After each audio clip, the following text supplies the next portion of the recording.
Well, I'm sure Coach Fisher has his own way of doing things.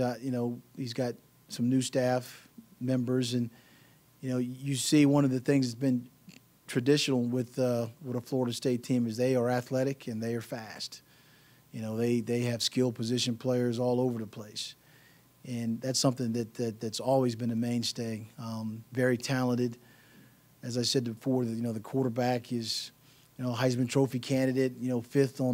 Almost fifth. He should be fifth, I believe, now in the total offense. I have fast wide receivers, a running back. Jones is very, very good. Leads the team with attempts. He's also a guy that catches the ball out of the backfield, so they utilize his skills. Defensively, fast. Linebackers are tall. They can run. Good corners, good safeties. And then the kicking game, the punter and the kicker, punter outstanding with his average, and then the place kicker who's also the kickoff guy, he's got like 16, 17 touchbacks. So from a special team standpoint, the field position aspects for them, they do a great job, and they have number 5, who's Reed, who's outstanding special skills. Not only is a DB, but also as a punt returner. I believe he led the country last year in punt returns, and right now he's got double digits, average in punt returns. So they're scary in a lot of ways, and so we're going to have our work cut out for us. He's very accurate. I think his passing efficiency rating is very good, and he's very, very athletic in terms of escaping a rush. I think in terms of attempts, he's the second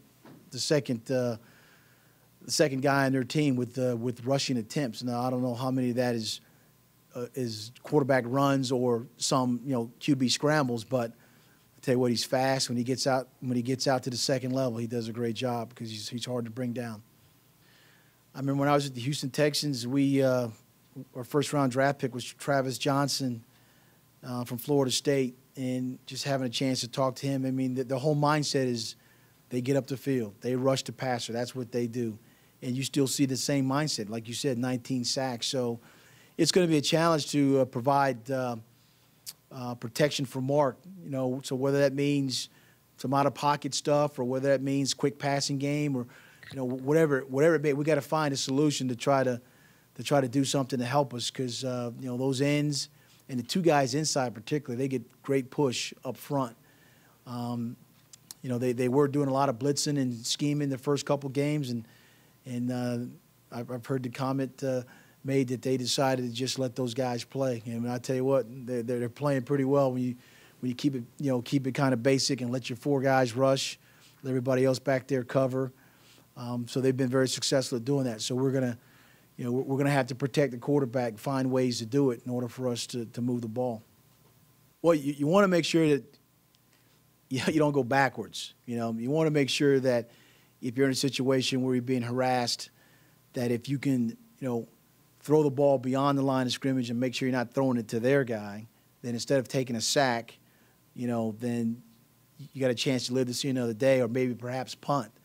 But if it dictates that it's not there and he can find a crease or a crevice, as I said, rather than taking a sack or going backwards, then sometimes you look at their quarterback. When you're playing man coverage and the guys are turning and running with their back, to him, it's ingrained in him. He takes it and he goes, and he's a fast guy that can add for yardage that way. But so Mark's got to be kind of like that a little bit in that if there's a lot of pressure and they have guys covered, that you can be a runner yourself, get as much as you can, go down, don't try to be a hero, take what you can get, and just live to see another down instead of trying to rush things. Well, anytime you can put pressure on the quarterback and get a sack, that's important. He's a defensive end, and defensive ends, you got to get sacks and put pressure, hit the quarterback, those opportunities. But as you stated, as the games go on, this game and games after, you're a defensive end and it's third down or it's passing situations. You get measured by, a couple criteria. One is the sacks and the pressures and the QB hits, and the other is how well you play the run. And so we'll see what type of player Cam will turn out to be. A guy that can sack the quarterback or a guy that, can stuff the run and play the run well. So with 3 games, haven't been played, then we'll see what happens the rest of the way here.